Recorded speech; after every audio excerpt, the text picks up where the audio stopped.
Ladies and gentlemen, today we are in a very exciting, well, mostly luxurious car from Japan. As you see, I am on the right side of the car, and this is the Nissan Cima from 1991. Cima, not like the car show, spelled C-I-M-A. Oh yeah, seat controls on the door. There we go.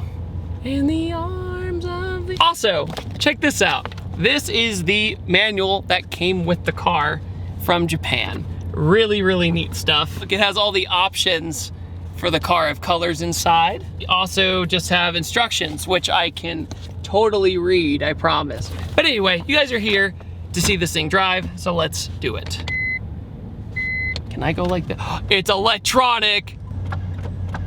So, what is the Nissan Cima? The Nissan Cima is a big body Nissan from the early 90s, and it's a Y32 chassis from Nissan. What does that mean? Well, what that means is you might recognize this from when I did a Nissan Gloria review. It's very similar. This car is just a hair bit longer than the Gloria. And the Gloria had very similar philosophies for what the goal of the car was. To live in luxury, to be chauffeured around. That's what this car was made for. It's quiet, it's smooth. Look, I don't have to even really raise my voice to talk to you during this review, and that's pretty amazing. So, a few cool things about this car. Well, they never came to the United States, and people speculate because it might have been too intense of a competition between things like the Lincoln Town Car, Cadillacs, all that kind of stuff. These are now fully legal now because of the 25-year-old rule. The gauges and everything, they're pretty much the same as the Infiniti Q45. We have wood trim everywhere, but I love how many buttons and functions there are all the way around this car. The wood trim on the door, you have the wood trim in the center console. I don't think it's real. Now, this has the VH41 V8 in it, and you might recognize that because it's also in the Infiniti Q45. The Infiniti Q45 was, you know, Nissan's attempt to have cars like this in the United States, but under a different name brand. I have reclinable seats, I have electric headrest, and also the back seats are reclinable and electronic as well. So you hit a button and the back seats recline like a lazy boy.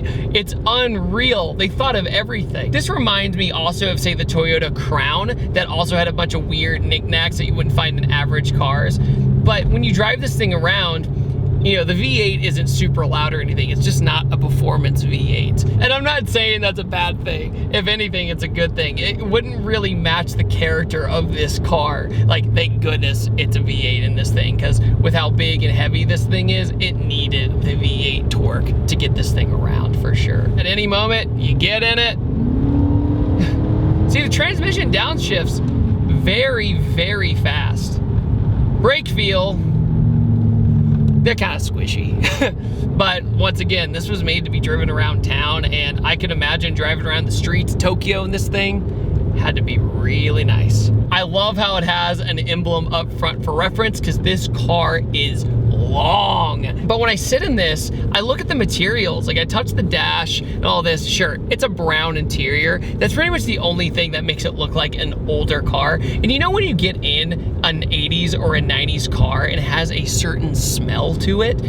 I know you can't tell when something smells through video, right? But this has that smell, that old kind of classic car smell. I have a Pioneer head unit in here. That's pretty much the only modern looking thing in here. But everything else in this car, a lot of these options you wouldn't even find in modern cars today for the same price point. Handling wise, it's a big car. It's not terrible. It's a rear-wheel drive car.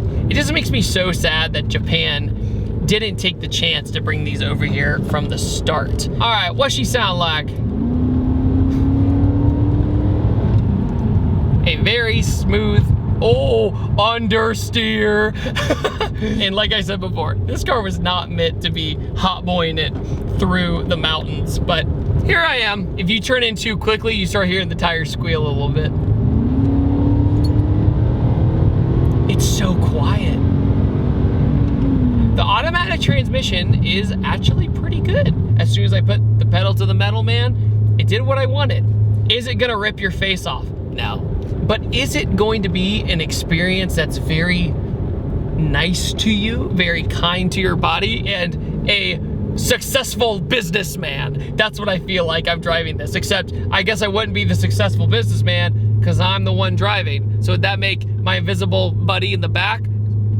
I don't know, I'm ranting now. We also have an analog clock at the center of the dash to add that spicy, luxurious feeling that it's just a clock at the end of the day. But what I will say about this car is the color.